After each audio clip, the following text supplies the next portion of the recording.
do this. Okay. Hello, Luis. Am I still sharing? No. Yes. Yes. Hi. Okay, so July the 29th, here we are. And as usual, let's start with our, hi, Nora. Let's start with, Nora, please put your email on your chat, on the chat again, because I do not know what happened. I do not have it.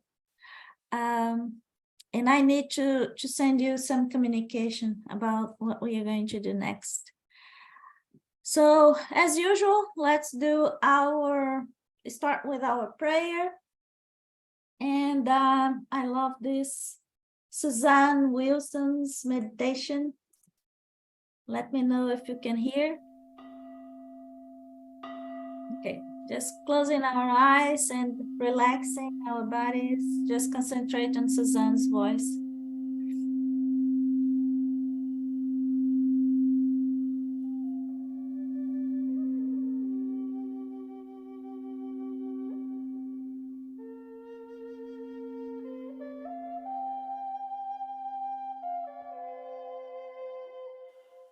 Sit upright in a chair, both feet on the floor. Yoga students may prefer the half lotus position, or you may need to lie down with a pillow under your knees to support your back. Let your hands rest in your lap, palms facing up. Close your eyes and mouth and breathe gently through your nose. With each inhale, visualize white light entering your body. And as you exhale, let all your breath out slowly, breathing in white light and breathing out all stress, anxiety, letting it go. Simply be in the now, the present, this very moment. Divine Source, thank you for blessing me with this day, with my life and all my many blessings. Thank you for giving me another day to be of service in this life and in this body. I ask that you cleanse me in divine white light, erasing all energy that does not belong in my auric field. Surround me in a beautiful, translucent, golden bubble of protection that is bathed in your divine white light, sealing in all my positive energies and good health, sealing out all negative energies, all ill health, all entities from lower realms, and I send white light to the lower realms, so that only peace, love, and protection may enter in. I give gratitude for my spiritual team, spirit guides, angels, and my loved ones in the light. I send this light out to each of my loved ones on both the physical plane and the spiritual plane. I send this light out to all those in need of a physical, emotional, or spiritual healing. I connect with universal consciousness. I connect with all beings who are in meditation at this moment. I am eternal. I am one with Divine Source. I am one with all. Compassion guides all my thoughts, words, actions, and I trust that I will complete my greater work before I transition to heavenly home. With gratitude and joy, I am a child of God. And so it is.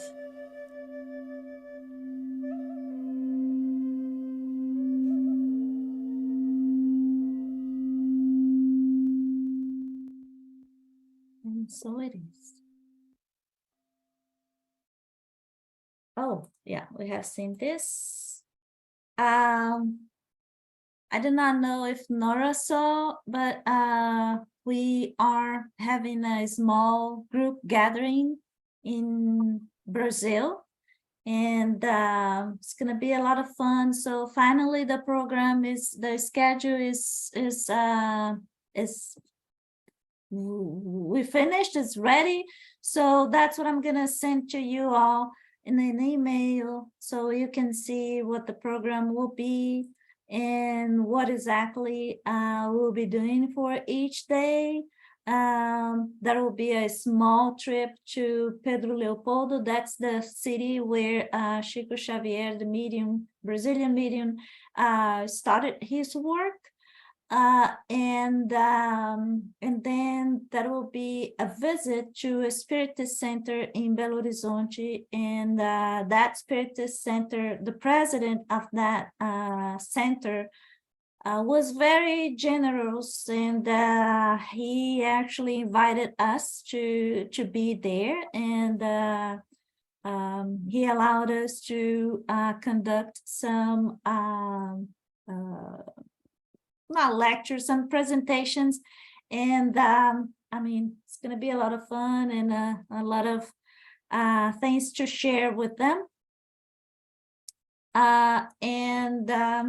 Okay, so this week I heard this news that made me think about all the things that we learn and we study, and I love when I see on news, things that, oh my gosh, Allan Kardec was putting this in books, like 200 years ago. Yeah, 200 years ago. And so this week was about this news that James Webb Telescope detects water vapor in a rocky planet forming zone. This is very, very rare. So the news, let me see if I put it, yeah, I put it in here. The news said, water is essential for life as we know it. However, scientists debate how it reached the Earth and whether the same process could seed rocky exoplanets orbiting distant stars. New insights may come from the planetary system PDS 70, located 370 light years away. So that's a picture of this nebula. So not nebula, this is a galaxy. The star hosts both an inner disk and outer disk of gas and dust, separated by 5 billion mile wide, 8 billion kilometer gap. And within the gap are two known gas giant planets. New measurements by NASA's James Webb Space Telescope's mid-infrared instrument have detected water vapor in the system's inner disk at the distance of less than 100 million miles from the star, the region where the rocky terrestrial planets may be forming. So you know what that means. Earth is like 93 million miles away from the sun. So these two giant gas planets that they detected is in that region, 100 million miles, and it has water vapor in there, meaning high chances that planet will hold life one day. So in the news, they say this is the first detection of water in the terrestrial region of a disk already known to host two or more protoplanets. So, and then when I saw that, I immediately recalled this. That's from a Spiritist book. Question number 35, is universal space infinite or limited? The question infinite. Assume for a moment that there are boundaries. What would be beyond them? This perplexes your reason, which tells you that it cannot be otherwise. The same is true with regard to infinity in all things. The idea of infinity cannot be grasped in your narrow world. And then he asked, does an absolute void exist anywhere in the universe? And this question is interesting because this place where James Webb telescope took the picture, it is a place that they pointed and they could see nothing, literally, with the space, laboratory that we have, the space station. They have pictures of that region. There is absolutely nothing. And then James Webb's telescope showed billions of galaxies, and within those galaxies, this one. And then the question, 200 years ago, does absolute void exist anywhere in the universe? And the question, no, what appears to be a void to you is occupied by matter that your senses and instruments are incapable of detecting at that time. But now we are getting there. So, and then it continues with the question number 45, where were the organic elements before the formation of the earth? And the answer, they existed in the fluid state in space with the spirits or on another planet, awaiting the creation of earth to begin a new life in a new world. So, meaning is out there, is in a way, what we are looking here is perhaps a picture of our own past, how life was created billions and billions of years ago, millions of years ago at least.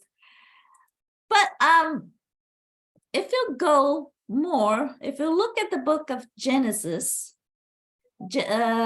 which is one of the 5 books from Allan Kardec, right? So Genesis, the miracles and the predictions according to Spiritism.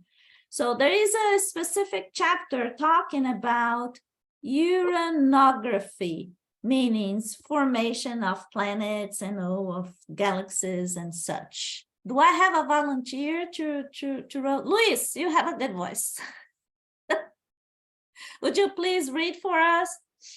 Okay, Genesis, the miracles and the predictions according to Spiritism. Genesis chapter 6, general uranography, the suns and the planets. 20. Once upon a time in the history of the universe, lost among the myriad worlds, cosmic matter was condensed into the form of an immense nebula. This nebula was animated by the universal laws which govern matter. By virtue of these laws, and notably by the molecular force of attraction, it took the form of a spheroid, the only one which can originally be taken by a mass of isolated matter in space. The circular movement produced by gravitation exactly equal in all the molecular zones toward the center, soon modified the primitive sphere in order to conduct it from movement to movement toward the lenticular form. We speak of the whole of the nebula. Guys, it didn't have a James Webb, nothing at that time, okay? Look what he is describing. Sorry. It reminds me once I was 14 years old, I was giving a presentation about that question about the void, and the physicist present, he stood up. So this is stupidity. There's no void. So you need to study physics. Okay, it happens, right? Yeah. So 21, new forces surge into the train of this rotary movement. Centripetal and centrifugal force, the first tending to draw every particle to the center, the second tending to cause the recession of every atom from it. Now the movement accelerating itself according to the condensation of the nebula and in its radius, augmenting as it approaches the lenticular form. The centrifugal force, incessantly developed by these two causes, soon predominated over the central attraction, the same as a too rapid movement of a sling breaks the cord and throws the projectile to a distance. These planets will receive a particular life, although dependent upon their astral generator. High symmetry. Huh? Number 2, sorry. I thought it was 22.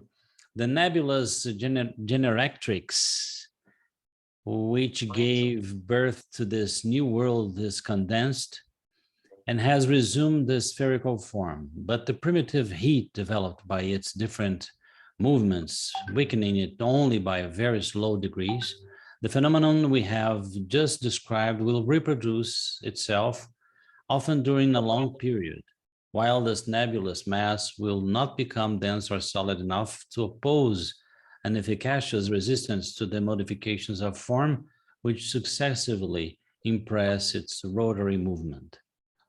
Move on? Yes.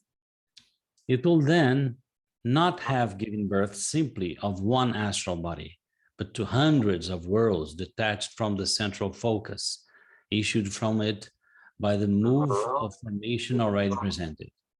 Now, each one of these worlds, invested like the primitive world with natural forces presiding at the creation of the universe, will engender in succession new globes gravitating henceforth around it, as it gravitates in concurrence with its brothers around the focus of their existence in life. Each of these worlds will be a sun, a center of a whirling body of planets successively escaped from its equator. These planets will each receive a particular life, although dependent upon their astral generator.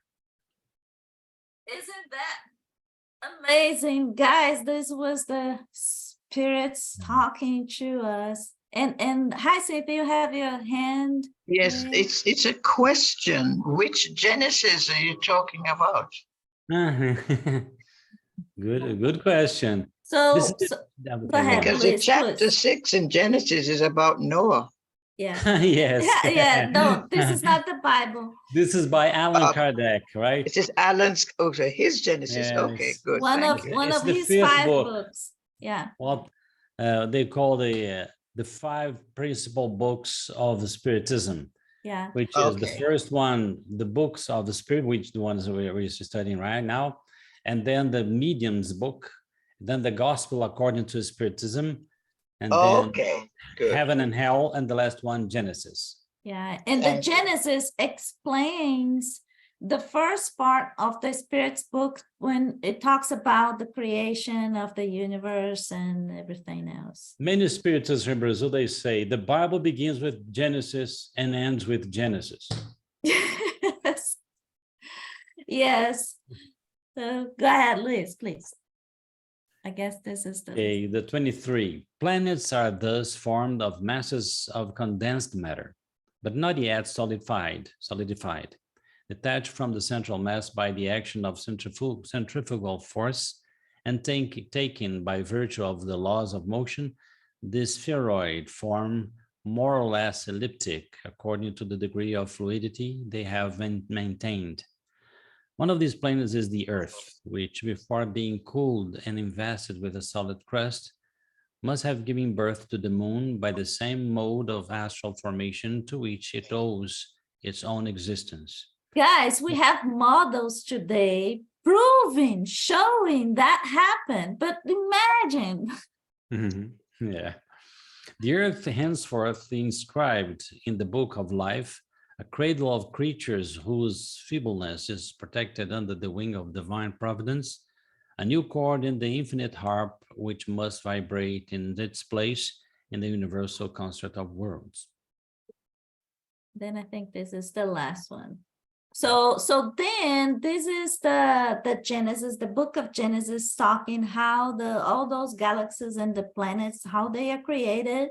And here we have a picture showing exactly, a picture of the past, so showing exactly how those rocky planets and are formed, and how life will show up later on. And then in the book, What is Spiritism? Also from Allan Kardec, the chapter number 3, talking about the solution to a few problems by means of the Spiritist doctrine. It talks about the plurality of worlds. So the question 105, are the many worlds traveling through space peopled with inhabitants as is the earth? And the question, all the spirits, the answer, all the spirits have affirmed it. And reason states that it must be so, since the earth occupies no special class in the universe, either because of its position or size. There is nothing that would justify believing that it alone is privileged enough to be inhabited. Moreover, God could not have created those billions of globes simply for the pleasure of our own eyes, especially since the vast majority is beyond our sight. So question number 106, if other worlds are inhabited, are all their inhabitants similar to those of the earth? In other words, could these inhabitants live amongst us and us amongst them? And the answer, their overall form might be more or less the same, meaning we all have the Adamic form, but shape, but their composition must be adapted to the environment in which they live, just as fish are made to live in the water and birds in the air. If the environment is different, as everything would lead us to believe, and just as astronomical observations seem to show, their physical composition must be different also. Hence, in their normal state, they probably could not live amongst one another with the same bodies. All the spirits have confirmed this to be a fact. Again, this is 1854. So, and we evidently, we all know this is true, but it just amazes me, when I see science proving what was being said to us so many years ago. And it's funny because when he says over here, and just as astronomical observations seem to show, meaning they were doing those astronomical observations because we were not. We didn't know much back then, back in the days, right? Okay, so Louise, I want to say something. Yeah, go ahead, please. Yes, I remember once I was listening to a program when I was studying English called VOA News, Voice of America Special English. And they were reporting about the guy, I think he was an astronaut who had been in space, outer space. And he said, well, we go to other planets or other spheres of the universe with our cameras to take pictures with our vibrational pattern. And so we only discover things that can be similar to our world. We need to get prepared for one day to bring other kinds of cameras with other kind of lenses, other kinds of vibration, to take pictures of other things from another, dimensional world. And that's the biggest problem about this kind of discovering life on other planets. We have a vibrational pattern on Earth that is not similar to any other, because according to the spirits, because of our excessive pride and in greed and how can I say, egocentrism, life on Earth, the inhabitants of this planet cannot be in touch with very high civilizations. Otherwise, we're going to use this kind of knowledge to do what we do here. To do bad stuff. So yeah, to do bad stuff. So we are still limited, right? But if you start getting out of your body one day, you see that there are lots of places in the universe that it's all inhabited, even on the moon. Yeah, exactly, especially in the moon. Yes. By the way, it's a key station, right, for all the spiritist plans. We are preparing the material to talk about the book, The Messengers. I sent to Luis and Leda the material, and we'll very soon we'll be talking about this book. But what Luis was saying is very much aligned to the main message on that book, right? That, as a matter of fact, the introduction by Emmanuel, he compares us to chimpanzees. How is that? So chimps. He's comparing us. I mean, not that he's calling us as chimps. He's just saying, we know so little. We are still debating, and we are still struggling in so many basic stuff. And and then he makes this analogy,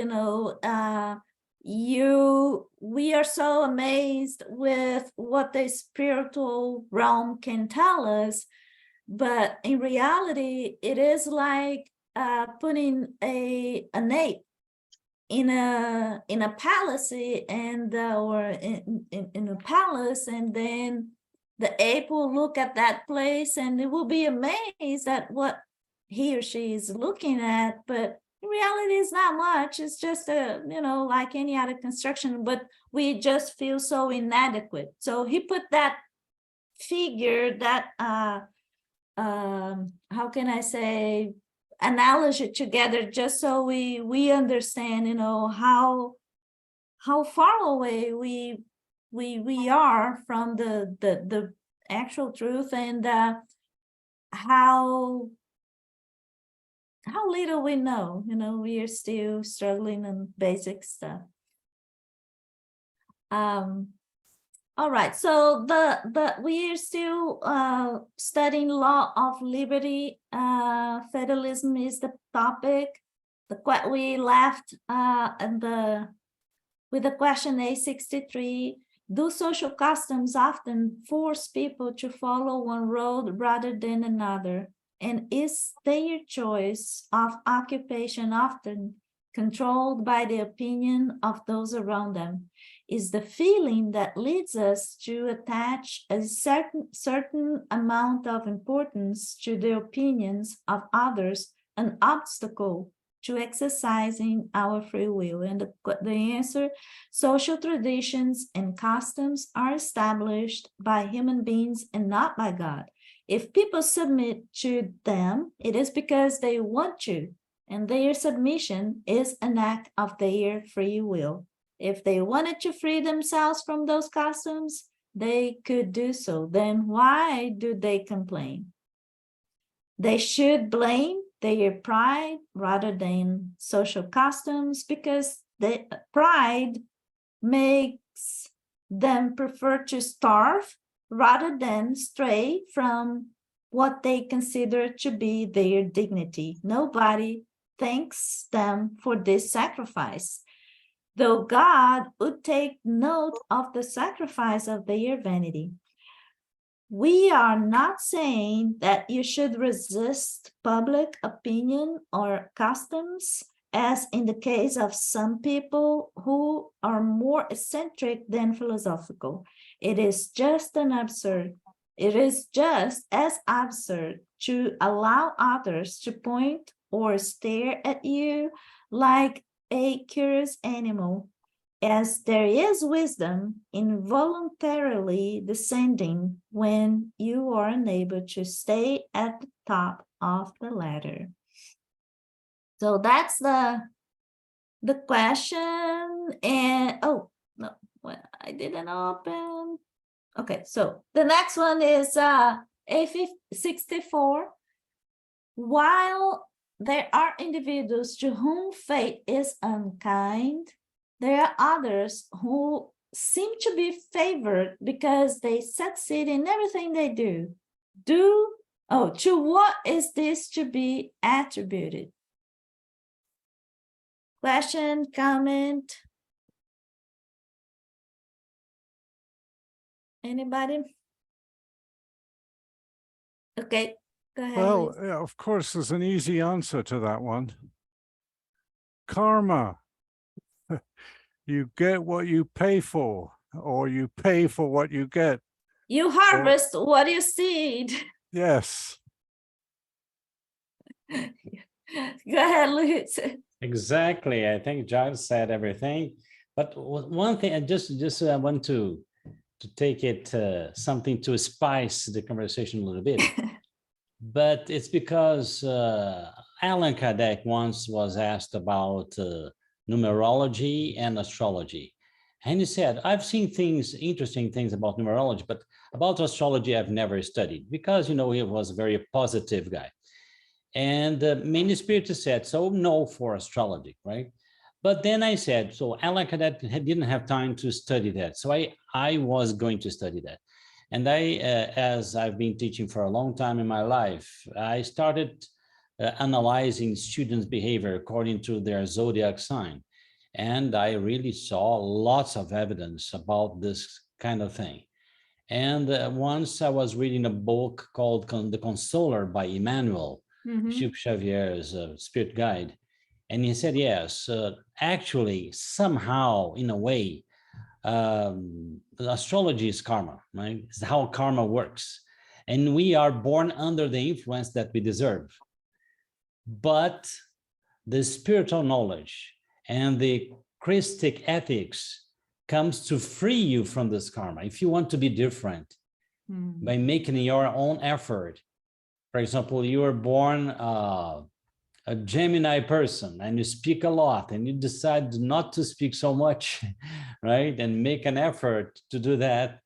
This is, maybe that's why the Apostle Paul used to say, those who love are over the law. Those who don't love are under the law, under all the influences of life, be them material, astrological, families, profession, social. Giles, please.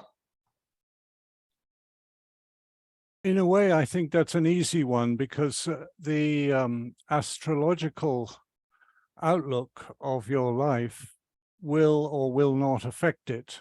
And for the moment, we can accept that it will affect it. It's like saying the DNA affects your lifetime. Exactly. Certainly, it has an effect. Your graphology, the way you write, is an affect of your characterizations. So Exactly. I would say that you have in repeated lifetimes, when you have had few lifetimes, you have had little choice in what your lifetime is going to be. And later on, you have much more choice. So I would say, yes, I'm just guessing because why not? when you choose your lifetime, you choose all of the events that are going to affect it, including when you're born. And Mhm. by the way, astrology seems to have slipped because it's been a couple of thousand years since people are looking in the stars. And the actual places called Cancer, Scorpio, and Virgo, and so on, are not in the places they're supposed to be. So Mhm. you're now born under different stars anyway, as if it makes any difference. Yeah, That's not very helpful, really. one day I saw someone talking about it about astrology and astronomy. And they are not really, because it was exactly that question, okay, so we know that the stars, they are moving. Does that mean that we have a different star, based on and then they were saying no, because we use, this chart, and we just do not follow what astronomy does, right? So. Okay, but the way for the research for this thing, for you to solve this problem, is to analyze the dates of births and the people's behavior, not the zodiac signs. Not the zodiac, And exactly. nowadays, astrology is made like this. Well, you were born, Yeah. how do you behave? So they go and search for many reports of psychologists. And the psychologists, people who are born under this, they have this tendency of doing this train of that, because of exactly of this astronomical problem. So the characteristics that I found in people, I didn't use exactly the sign before. Some of the characteristics coincided. Some others didn't coincide, but were present in those dates. That's why you use research astrology scientifically nowadays. What you did is exactly the way that I understand. It's a matter of statistics. People being born in this or that time, it will have a certain behavior, and that's. Oh, sorry. Hi, Cynthia. You have your. No, sorry. No, it was because I find that yes, there are characteristics that are similar for zodiac signs and so on, but there are differences depending on a lot of things. Mm-hmm. Yeah. And for the style of writing, as Giles talked about, Americans generally write in a different way to English, different way to the French or the German. Exactly, yeah. Because the script is different in the style of writing, and because children, you are taught to form your letters in that way by your teachers. And an American, I can tell very easily whether something is handwritten by an American or a French or the British, because they write differently. Yeah, me too. As a matter of fact, I have just two things to share. One is I had a friend of mine. He knows a lot about astrology, and one day he was just saying, okay, so let me do your how do they call it, a chart or Natal chart. Natal chart. Yeah. So he did, and then once he saw, said, oh my gosh, and then I said, what is that bad? He said, no, it's amazing, but your chart and the energy in that is exactly that you have is exactly the same as a client of mine. I said, okay, so probably it will be, we are billions of beings that cannot be exclusive. So he said, no, but the interesting thing is, he didn't know what that guy was doing for a living. But until later on, when he found out that guy was actually a leader of a very, very strong group in Rio dealing with narco traffic, drugs, a drug dealer. So meaning we to me it was like, okay, so perhaps I have the same energy, perhaps I have the same character, but I made different choices. or he did different choices. I want to believe he did. But this is one thing. And the other thing is, I have a friend of mine whose daughter, she knows how to do the graphology depending on the, your handwriting. So she does. And so one day she got a paper or something that I had, and then she was analyzing, and she did a very thorough study of my handwriting. And then she took notes, and it was funny because everything that she was putting, that, all the characteristics and the information, etc., it was not my life, this life, but it was exactly like my past life. It was exactly. So the first one that she said, "Oh my gosh, you have a lot of money." Sorry, dear, this is not me. Not this time. But she said, "No, you have all the everything, you were 100%. So it was the last, my last time. Anyway, so very interesting that we are still carrying on those things, But go ahead, Luis, please. Yes, in my research, I found so many very interesting things that I really couldn't believe my eyes. I remember I have a niece, she's an astrologer, I'm a karmic astrologer here in Brazil, right? And once she was younger, right? And she was in my mother's house. I was in my mother's house too, and visiting her. And I heard her on the phone she was talking to her cousin on the phone, my brother's daughter. And she'll say, her name was Isabella. Isabella, please come here right now. I need to tell you something very important about your life this year. And as Isabella was near, I decided to wait on a little bit to listen to the conversation, right? She was about 29 years old. Isabella was about 27. And she said, "Look, I was drawing here your natal chart here, and in July this year, your life will literally turn upside down. But don't ask me how I know this.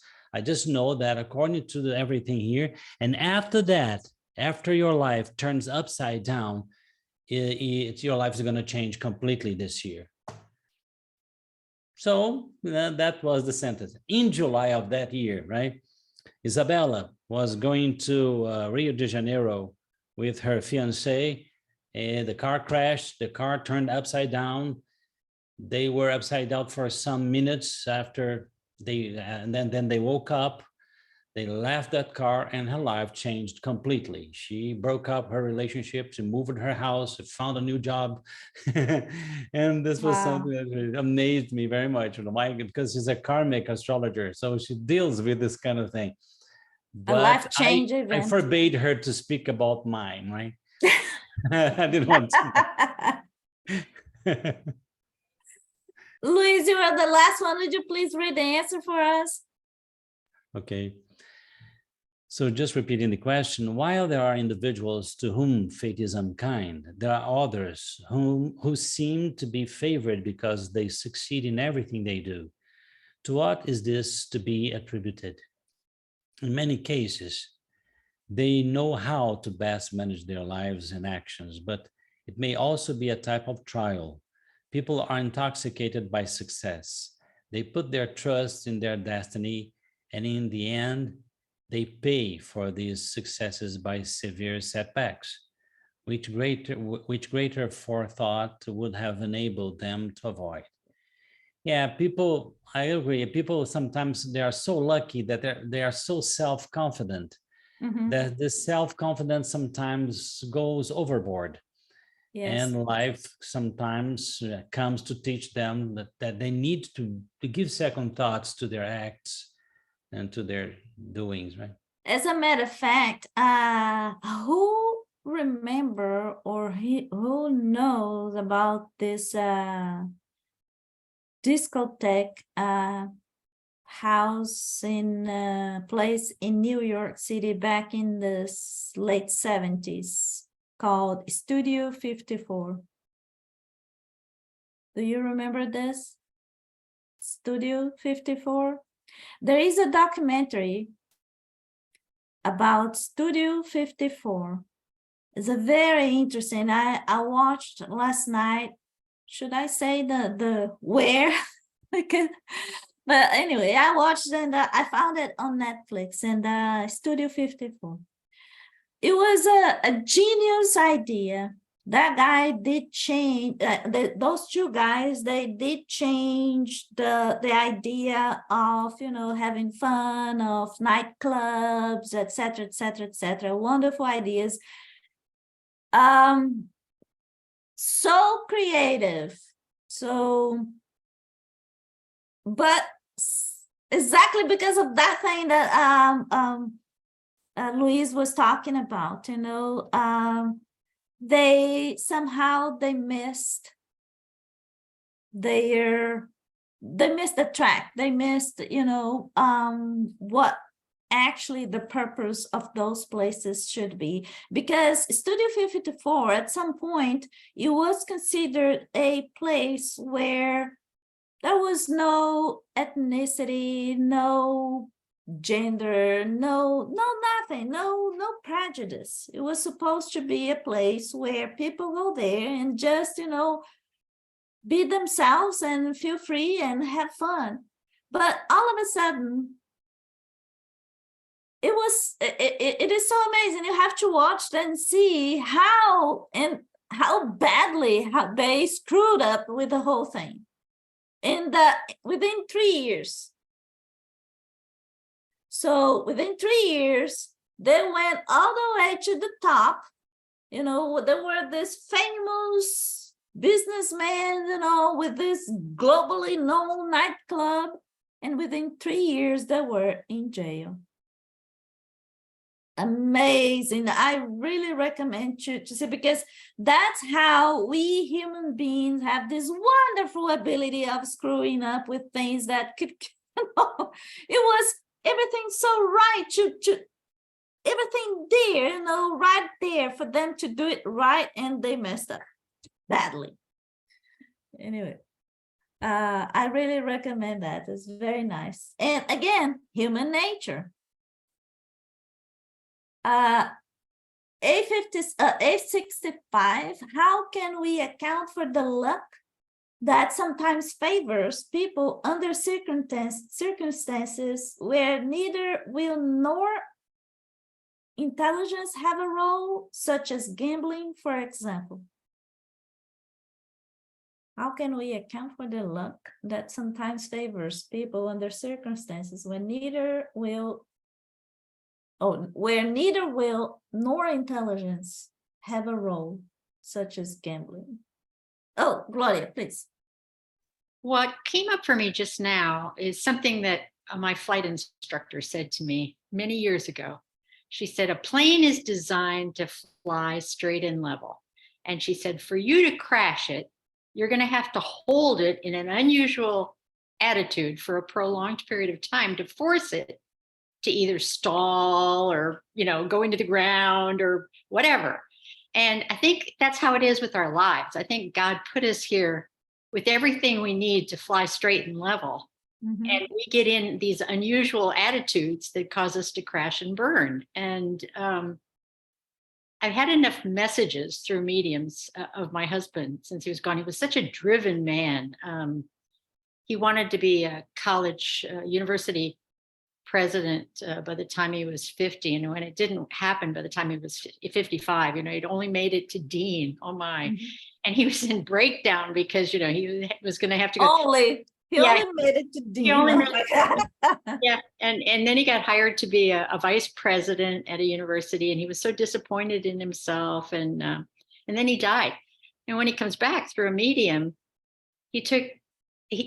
now he says he regrets that he was a driven man. He wished he'd spent more time with family, that I was the one who was doing that, and he missed out. And so I'll go back to the airplane thing. Now he thinks, he regrets. He feels like he held himself in an unusual attitude for too long. And now he went to the other side with regrets of what he missed in this life. And he had a wonderful life. He was a great person. And the other part of that I'll say is, when I lived in an attitude of life isn't fair, life wasn't fair. And when I got to the point where I'm living in an attitude of gratitude and amazement for all the gifts that I've been given and continue to receive and the opportunities, I'm flying straight and level. And it's us. We're the pilot of this plane, which my life, yeah. And so my flight instructor, she didn't realize it. She was very wise. I love the analogy. My goodness, it's just perfect. It's awesome. Yeah, love it. Thank you for sharing, Gloria. Maria, please. I believe that these situations are tests that the spirit has to pass to give money. Mm-hmm. Having healthy brings excesses. And because people have a greater research to means to do the good, Mm-hmm. to do many things good. And if they don't, they become selfish, proud, and insatiable. That's right? Insatiable? Insaciável. Oh gosh, the word is right there. Okay. To want too many things, all things, okay? And due to these facilities, what healthy and power provide, this test is very difficult to us, as it normally makes us cling to matter and keep us away from spiritual perfection. Yeah. Or whatever our material possibilities may be, let us know how to properly use to the goods and the Lord grants us. And secondly, that we inequality of rich means, above all, I think, to our spiritual learning and Christianistic exemplification.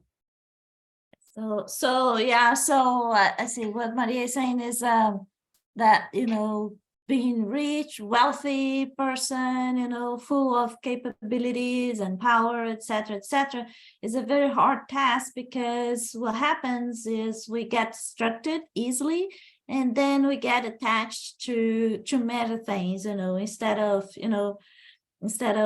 looking more for family, like Gloria was saying. So we then get distracted, and then we find ourselves in this pursuit of more wealth, more everything else. But what really is supposed to be the most important thing for us. As a matter of fact, the other day, that what Maria was saying reminded me that the other day I was talking to the president of the Spiritist Center here in Houston, and that he was not, back then he was not the president, and by the way, he was not even attending to the Spiritist Center. And I remember that day he looked at me, and I could tell that both him and his wife, they was kind of, oh yeah, because I was telling them, I said, what I fear most is by the time I do my transition, and once I go there and I'm speaking to somebody, and that somebody will ask me, okay, I give you a life, I give you good health, I gave you a body, I gave you education, you had a family, you went to this school, you had this, and that opportunity. What have you done with it? And then I said, okay, cricket moment, right? So when you mumble, when we're doing how to answer this, and I said, that's what I fear most. And then they were kind of, because back then he was retired already, knowing, okay, so what am I doing with my time? And I'm so glad that, you know, today he started going to the Spirit Center, and today he is the president, because evidently he with his knowledge and his intelligence, that's the, you know, the place for him to be. Sorry, Luis, please go ahead.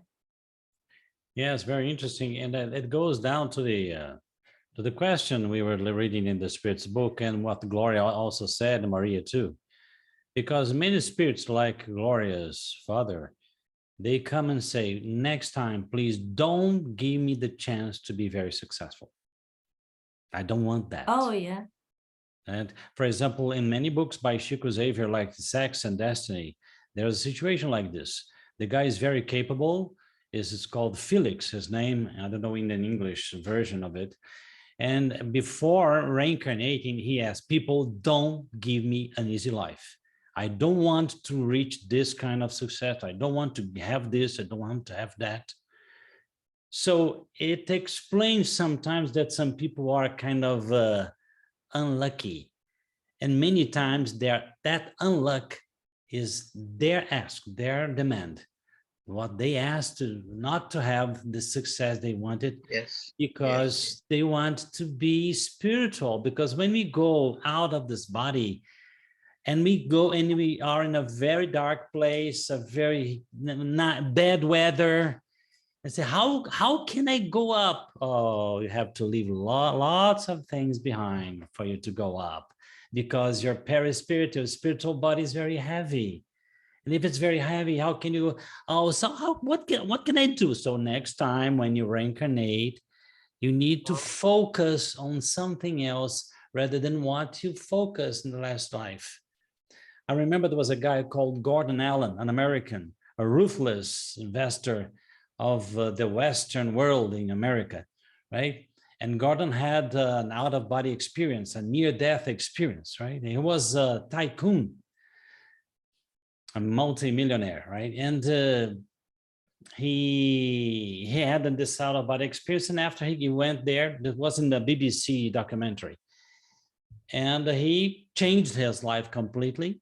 He decided, right, he said it was very funny that when he called his former clients and commercial partners, right, he said, when Gordon Allan used to call me, people used to, wow, and things gonna happen, right? And he said, well, the last time I talked to you, I was not very nice to you. I'd like you to forgive me. And he said, if you want to listen to the very, right, clear silence from the other side, just say this, right? And he started asking for forgiveness to his clients, to his co-workers and people that worked for him. And now he lives in a small apartment with, he gives a consultancy to companies, but he changed completely his life and he made a foundation. So that's it. We go on because we need to do this. We need to grow. But every time we go and we started changing our values, because many times you go to the spiritual realm and you keep doing there, going with the same values. Have you seen that video by Jürgen Zivi, that German astral traveler?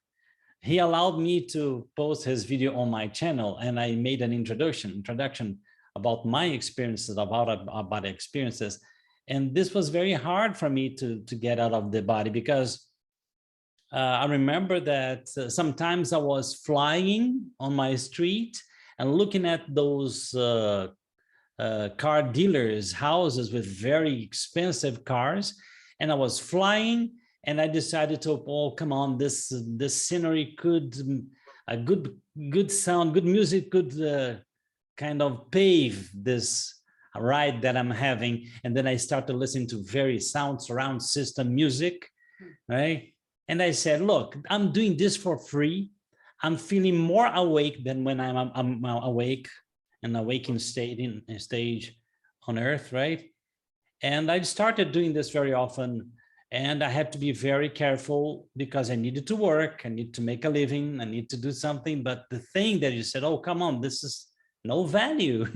So it's, thank God the Spiritist Kardecian criterion came to help me. So, no, you are here, you need to work, you need to do things, because otherwise, well, I'm going to be there. And Chico Xavier would say to me, look, your spirit guide did this for you to reincarnate, and now you just want to live your life out of the body. No, come back here and do our work. But of course, your values change. Yeah, you're not here on vacation, right? So you're here to work. What are your thoughts? Okay, so Luisa, please read the answer for us. Oh, sorry, Hyacinth, please go ahead. I was just saying that I understand that when you cross over and you have your life review, you see all the things you have done, the good and the bad, and that you can experience the pain that you caused. And for me, that is hell. Because then you can't say sorry. Sorry. Exactly. Yes, and I'm told that Martin Luther King had been a very, very cruel slave owner. Mm-hmm. And Yes. that would make sense. Yes. He had come back to pay for what he had done. And he did an awesome job. And so, yes, you hear a lot of people choose to come back, to suffer, to correct, to pay for, to a sort of, to amend for what they did, because now they saw what their thoughts did. Mm-hmm. Hyacinth, makes you sense. have told us a wonderful story about something positive that you heard that you had. And of course, while you do experience everything, the pain you have caused, you also experience an understanding of the pleasure and good things that you've caused. And you particularly have had a wonderful story about this. Just one smile. Oh. Stopped a suicide. Yes, but again, you didn't know, I didn't know what I was doing. So. Well, you probably do. Your No, soul knew. I just smiled at somebody and he said that smile made me not commit suicide. Wow. Well, so simple things. Isn't that powerful or what? Yeah. Very but nice. That's the story, because actually I had said, because that came back to me because I was saying a couple of years ago, isn't there something I can do to further the kingdom? I mean, I'm not doing anything. And the thought that came to me was smile. And I said, yes, but I smile all the time. I'm like a Cheshire cat. And then what came was, yes, but you don't know what that smile is doing. So just smile. And I said, okay. So now Louis will be interested in this. I said, okay, show me a verse from the Bible. Because yeah. And I turned to Jeremiah. And you know what it said? If you get tired with the foot soldiers, how can you run with the horses? And I thought, got the message, I'll smile, that's all I can do. Very nice. Yeah, thank you for sharing, Hyacinth. So back to the question, how can we account for the luck that sometimes favors people under circumstances when neither will nor intelligence have a role, such as gambling, for example? And the answer, some spirits have chosen specific types of pleasure beforehand, and the luck that favors them is a temptation, like so many of us were talking about. Those who win as human beings lose as spirits. Since such luck is a trial for their pride and greed, like Maria mentioned few minutes ago. Very nice. Okay, so A66 is the fate that seems to shape our material destinies a result of our free will. Sorry, Maria, go ahead.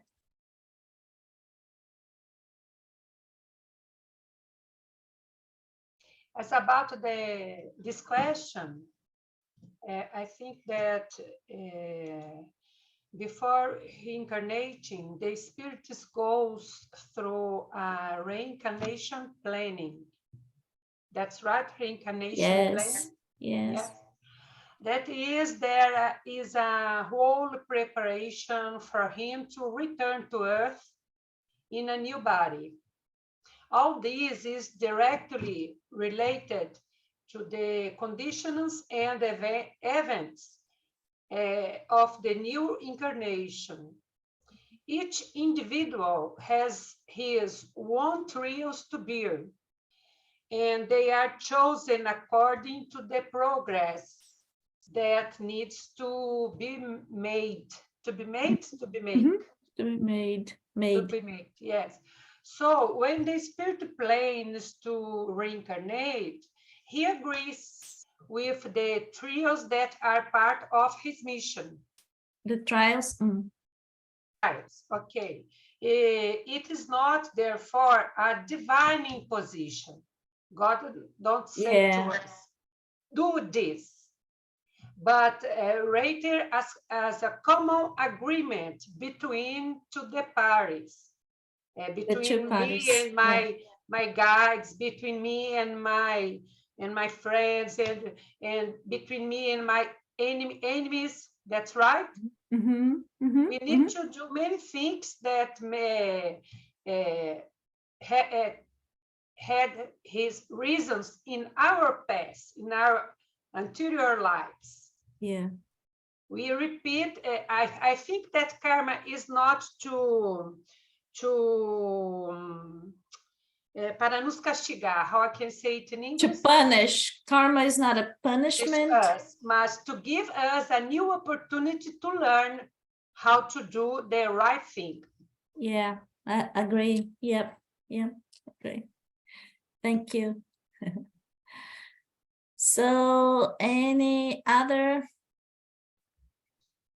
So the answer is, so the question in A66 is the fate that seems to shape our material destiny is a result of our free will. And the answer, you yourself have chosen your trial. Like Maria was saying, the more severe it is and the better you bear it, the higher you are elevated.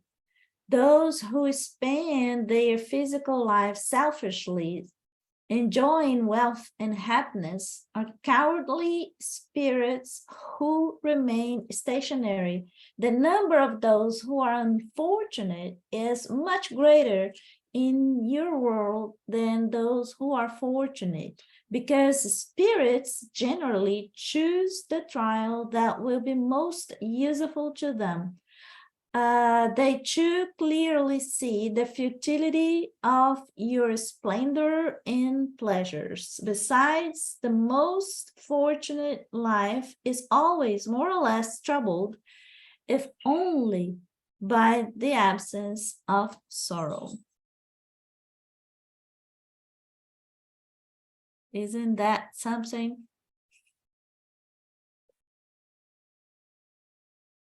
Yes, I remember, I think it's in the book Heaven and Hell by Allan Kardec, a spirit that manifested and said that she had been through 4 or 5 reincarnations as a very poor woman to face one reincarnation as a rich woman and not fail. And she made it, right? But yes, she had to get prepared for 4 reincarnations in very hard difficulties, so that she would not fail as a rich woman, spiritually speaking, of course. It's amazing because, as a matter of fact, I was having lunch with 2 friends, and we were talking about Emmanuel and his lives. So Emmanuel, he was this senator in Rome, and like 2000 years ago. And then time after time after time, he had how many incarnations? It was, then he was the slave after being a senator. The slave, he was, okay, 50 years later, right? In the book. Yeah, 50 years later, the book, he was a Many slave. incarnations. And then he had some incarnations as priest, as Catholic priest. And so today he is this spiritual guide, elevated guy, possibly incarnated, like Chico Xavier was saying that he was supposed to come back to Earth. So probably he is incarnated now.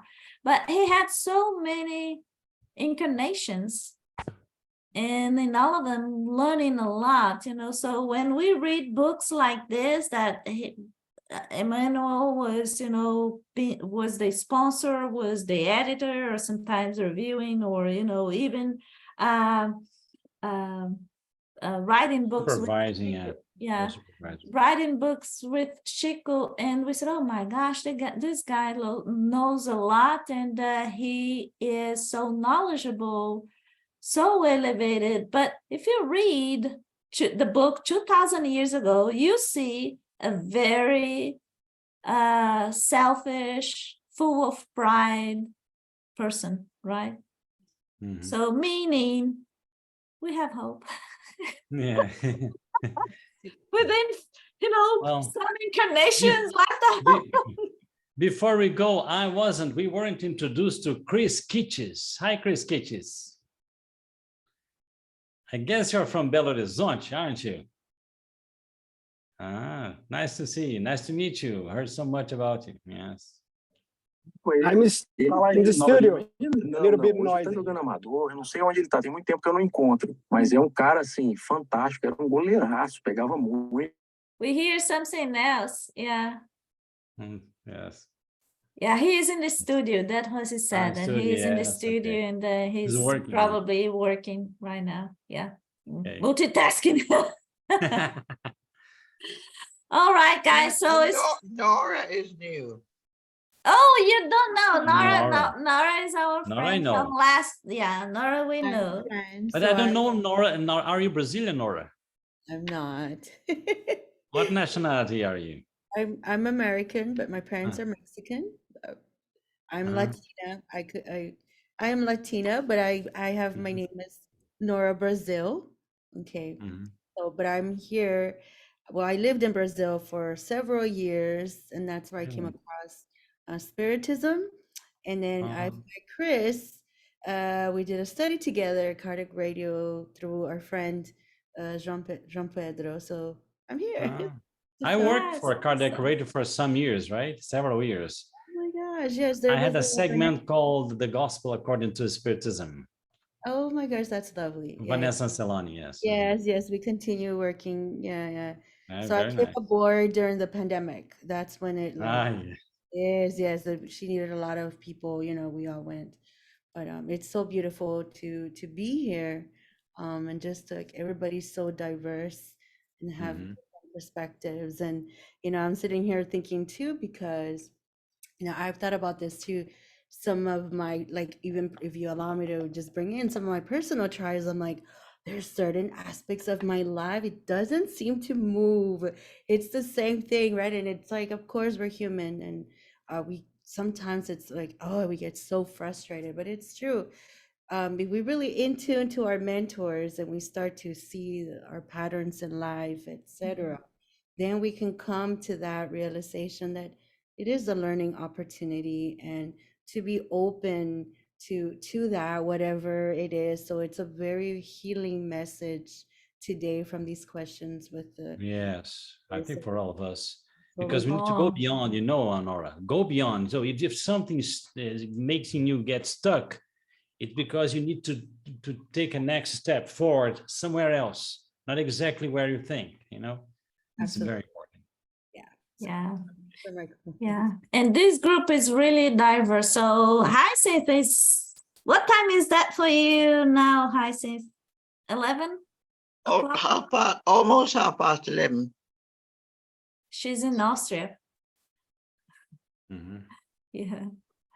So That's it. anyway, it's very nice to see you guys, and I Nice to meet hope you, next Saturday we will meet again. Okay. Thank you. Thank you a lot. Love you guys. Love Take you care. too. Right, bye-bye. Have a Bye-bye. nice week for all. See you tomorrow, Gloria. See you. Oh.